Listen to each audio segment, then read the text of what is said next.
ಆತ್ಮೀಯ ವೀಕ್ಷಕರೇ ನಮಸ್ಕಾರ. ನಾನು ಸುರೇಶ್ ಶೆಟ್ಟಿ. ನೀವು ನೋಡ್ತಾ ಇರೋದು ನಮ್ಮ ಜಿಲ್ಲೆ ನಮ್ಮ ಹೆಮ್ಮೆ. ಜನವರಿ ತಿಂಗಳಲ್ಲಿ ಬರುವಂತಹ ಹುಣ್ಣಿಮೆನ ನಮ್ಮ ಕೋಲಾರದಲ್ಲಿ ಬರತಾಲು ಹುಣ್ಣಿಮೆ ಎಂದು ಕರೀತಾರೆ. ಇವತ್ತು ಹಲವಾರು ದೇವಾಲಯಗಳಲ್ಲಿ ವಿಶೇಷ ಪೂಜೆ ಇರುತ್ತೆ. ರಾಮನ ದೇವಾಲಯದಲ್ಲಿ ರಾಮಕೋಟೆ ಇರುತ್ತೆ, ಶಿವನ ದೇವಾಲಯದಲ್ಲಿ ಶಿವಕೋಟೆ ಇರುತ್ತೆ. ಅದೇ ರೀತಿಯಾಗಿ ಬಡ್ಮಾಕ್ನಳ್ಳಿ ಎಂಬ ಒಂದು ಗ್ರಾಮದಲ್ಲಿ ಶ್ರೀ ರೇಣುಕಾ ಯಲ್ಲಮ್ಮ ದೇವಿಯ ದೇವಸ್ಥಾನದಲ್ಲಿ ಇವತ್ತು ಶಿವಕೋಟೆ ಇಟ್ಕೊಂಡಿದ್ದಾರೆ. ಆ ಶಿವಕೋಟೆ ಕಾರ್ಯಕ್ರಮವನ್ನು ನೋಡಿ ನಾವೆಲ್ಲರೂ ಆ ದೇವಿಯ ಕೃಪೆಗೆ ಪ್ರಾರ್ಥನಾಗೋಣ ಬನ್ನಿ.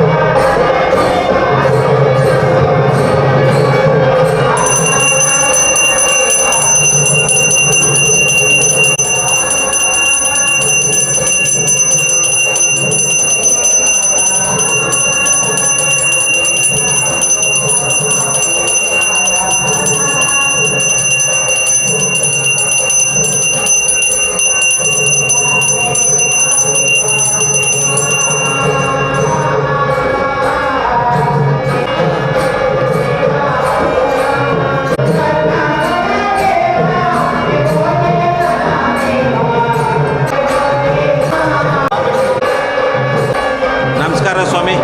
ನಮಸ್ತೆ. ಈ ದೇವಾಲಯದ ಅಭಿವೃದ್ಧಿಗೆ ಶ್ರೀನಿವಾಸ ರಘುಪತಿ ಅನ್ನೋರು 3 ಜನ ಅಣ್ತಮ್ಮಂದಿರು ಅವರು ಪ್ರತಿಷ್ಠಾಪನೆ ಮಾಡಿದ್ದಾರೆ. ಚೆನ್ನಾಗಿ ನಡೀತಾ ಇದೆ. ಪೌರ್ಣಿಮೆಗೆ ಅಮಾವಾಸ್ಯೆಗೆ ಪೂಜೆ ನಡೆಯುತ್ತೆ, ಮತ್ತು ಆವಾಗವಾಗ ಹಬ್ಬಗಳಿಗೆ ಎಕ್ಸ್ಟ್ರಾ ನಡೆಯುತ್ತೆ, ಮತ್ತು ಭಜನೆ ನಡೆಯುತ್ತೆ. ಏನು ದೇವರಿದ್ದಾರೆ? ರೇಣುಕಾ ಯಲ್ಲಮ್ಮ. ಶುಕ್ರವಾರ ಮಂಗಳವಾರ ಅಭಿಷೇಕ ನಡೆಯುತ್ತೆ. ಭಕ್ತಾದಿಗಳು ಬಂದು ದರ್ಶನ ಮಾಡಿಕೊಂಡು ದೇವರ ಆಶೀರ್ವಾದ ಪಡ್ಕೊಂಡು ಹೊರಡ್ತಾರೆ. ಊರು ಗ್ರಾಮದವರೆಲ್ಲ ಬಂದು ಸಂದರ್ಶನ ಮಾಡಿ ಆಶೀರ್ವಾದ ಮಾಡ್ಕೊಂಡು ಹೋಗ್ತಾರೆ. ಸುತ್ತಮುತ್ತ ಹಳ್ಳಿಗಳಿದೆ, ಆ ಹಳ್ಳಿಗಳವರು ಬಂದು ದೇವರ ದರ್ಶನ ಮಾಡಿಕೊಂಡು ಹೋಗ್ತಾಳೆ. ಅವರು ಕೋರಿಕೆಗಳೆಲ್ಲ ಅಮ್ಮನಿಗೆ ಹೇಳ್ತಾರೆ. ಅಮ್ಮ ಅವರು ಆಶೀರ್ವಾದ ಮಾಡ್ತಾರೆ. ಸದಾ ಯಾವಾಗಲೂ ನಡೀತಾ ಇರುತ್ತೆ. ಥ್ಯಾಂಕ್ ಯು ಸ್ವಾಮಿ, ಧನ್ಯವಾದ.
ವೀಕ್ಷಕರೇ, ಇದಾಗಿತ್ತು ಬಡ್ಮಾಕ್ನಲ್ಲಿ ಇಲ್ಲಿ ನಡೀತಾ ಇರುವಂತ ರೇಣುಕಾ ಯಲ್ಲಮ್ಮ ದೇವಸ್ಥಾನದಲ್ಲಿ ಶಿವಕೋಟಿ ಕಾರ್ಯಕ್ರಮ ಇಟ್ಕೊಂಡಿದ್ರು. ಬಹಳ ಅದ್ಭುತವಾಗಿ ಬಂದಂತ ಭಕ್ತಾದಿಗಳಿಗೆ ಊಟ, ಅನ್ನ ಪ್ರಸಾದವೆಲ್ಲ ಇತ್ತು.